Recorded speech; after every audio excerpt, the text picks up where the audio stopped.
previous video, I have had some motor work done and got new tires and wheels. So I kind of want to make a video on that to show exactly what I did or what's done to it, and kind of do a little update video of what's going on with it, because some things are changing. A lot of things have changed. So I want to start out with, I got a 69% gear reduction in the motor, of course, and then I put 32 by 8.5 by 16 Moto Havocs on it. I was gonna go with something different, but I just couldn't sway away from the motos, because that's what I had on it before. Those were 28s, and even with just the 28s, it went just about anywhere I wanted it to. So I couldn't really get away from the Moto Havocs just because of performance, how I've seen them do. And I've rode with Outlaw 3s and stuff, and Moto Havocs are just about the lightest tire on the market too. So I really couldn't go with nothing else, and they're at a really good price. I got a good price on these.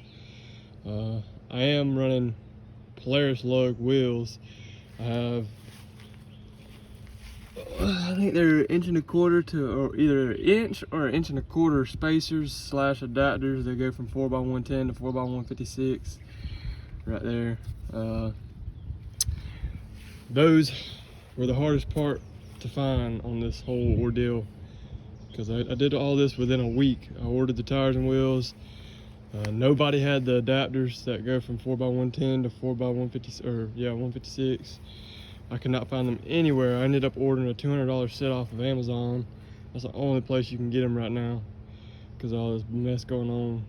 So I still have that set, but I'm gonna return them and get my money back on those, because I found a buddy that had a set that I could get that weekend to ride with. So that's the tire setup, gear reduction setup. I got it done by Down and Dirty Fabrications out in Soperton, which is kind of East Georgia, like you're going to Savannah, Georgia. It's out past Dublin, Georgia. I'll link his website in the description, or you can go check out his Facebook page, which is Trace Thompson.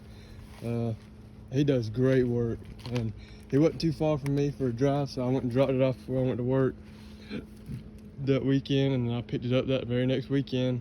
He gets all of his gear reductions from Ron Shaw, so the reductions are very good quality. And he's got a really nice setup. He does have my dream setup shop, so he's a cool guy, real cool to sit there and talk to.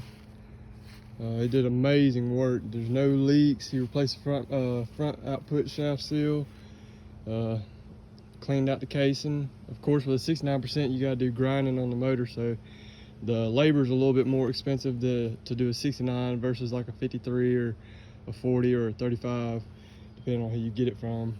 Because when you get up to a 69, there's grinding on the inside of the motor that is required. So labor is just a little bit more expensive on that, but the reduction is actually cheaper than a 53. So it kind of evens out to pretty much the same as getting a 53%.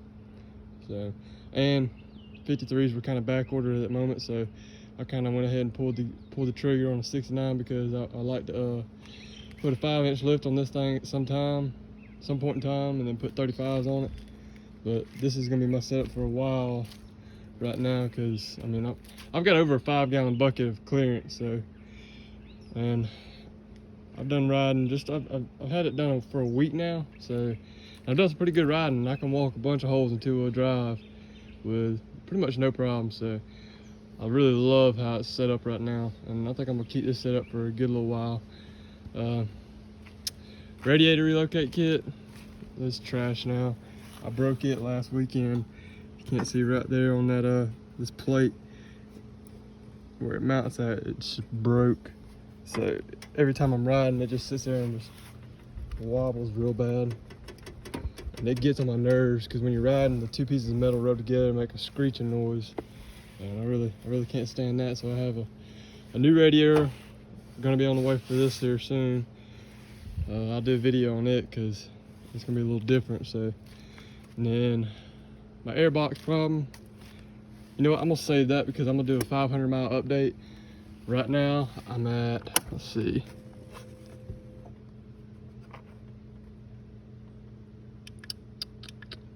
I'm at 476 miles.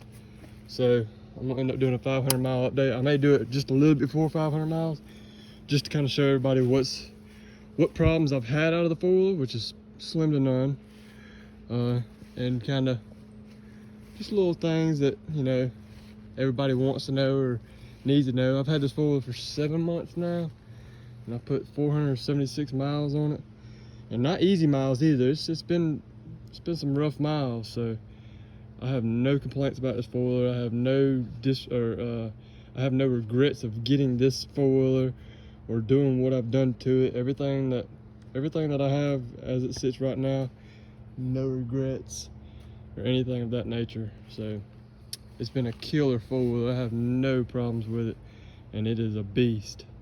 Some of the things that I've done with this four-wheeler should not be, you just shouldn't be allowed to do it. So it's definitely defined a couple of laws that nobody should be able to accomplish. So I have no complaints out of it. 2 rides on the gear reduction, nothing's wrong with it. So no complaints there. I really appreciate the work that he did.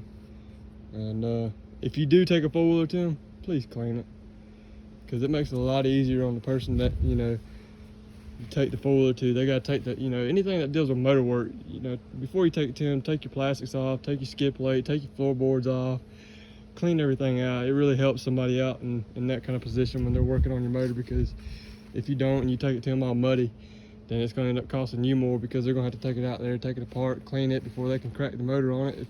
Well, you know, as long as they do it right, they got to take it apart and clean it so they don't get any debris or stuff in your motor. So that kind of helps out people like that, and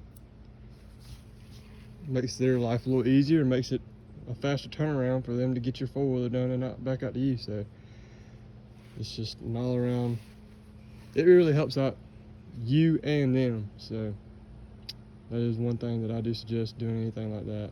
And proper maintenance on your four-wheeler, keeping it clean and stuff like that is just always a good measure to keep things lasting a long time and stuff like that. So that's all the work that I've got done to it now. I did rerun my vent lines because I wanted to go deeper. This is my fuel line that's bent over because it spits back in your face, but that's them. I deleted my coolant reservoir that's usually down there. It's zip tied up right there, and it's just ugly. So I deleted it and just ran it up the snorkel. I haven't had any problems with it spitting out on me. So other than that, I think that's about it. I've added a few little things. I got this mud rope. I ordered it off Amazon from BRP. It comes on the Can-Am XMR editions.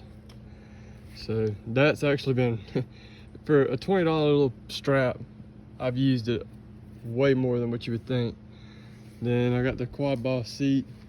Only complaint I have about this seat is it rattles when you have it up and you're not right, like somebody's not riding with you, sitting on it.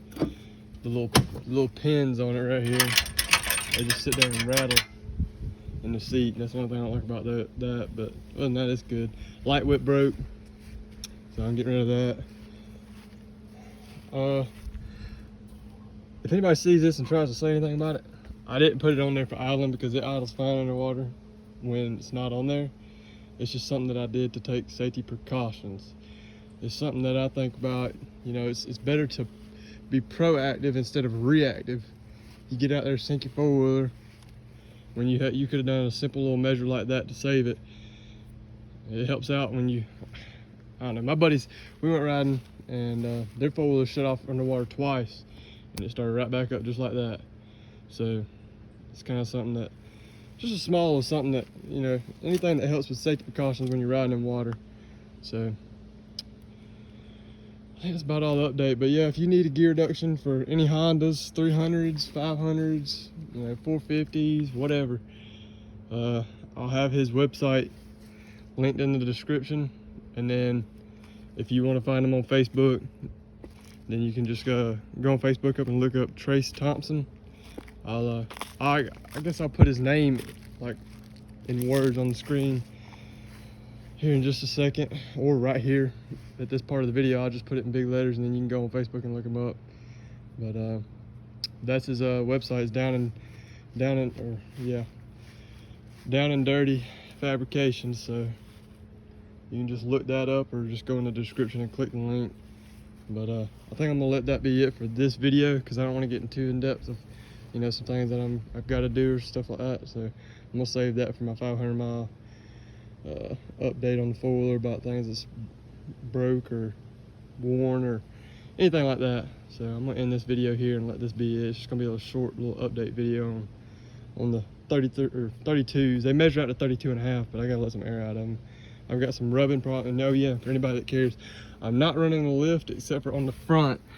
I got I think it's a 2-inch or 2.5-inch lift right there, just to kind of level the four-wheeler out, because it had that bad work squat. So put that on there to level it out and try to get a little more clearance. Did have to trim plastics here and right here, still need to a little bit there. And then I gotta beat this bar in because it rubs on the bar at full lock or when the suspension compresses. So, and I'm running my whole suspension at the firmest setting. So still got a little bit of things to tweak out to make them fit properly. So, but all right, y'all. Hit up Trace for any gear reductions or really any motor work. It's not even just gear reductions. He does motor rebuilds, top end, bottom ends. I mean, you name it. He does all kinds of fabrication stuff. I mean, anything just about you need, shoot him a message. He's real good with answering questions and stuff like that. So I definitely highly recommend him. Really good guy. So it's worth the drive if you need the work done and you want it done right the first time. It's definitely going to get done right the first time. So there's no hesitation. I mean, I drove 1 hour and 45 minutes to get to him. So it was well worth my time and my money and every bit of it. So go give him a check and support him as he supported me. So all right, y'all, I'll see you on the next one.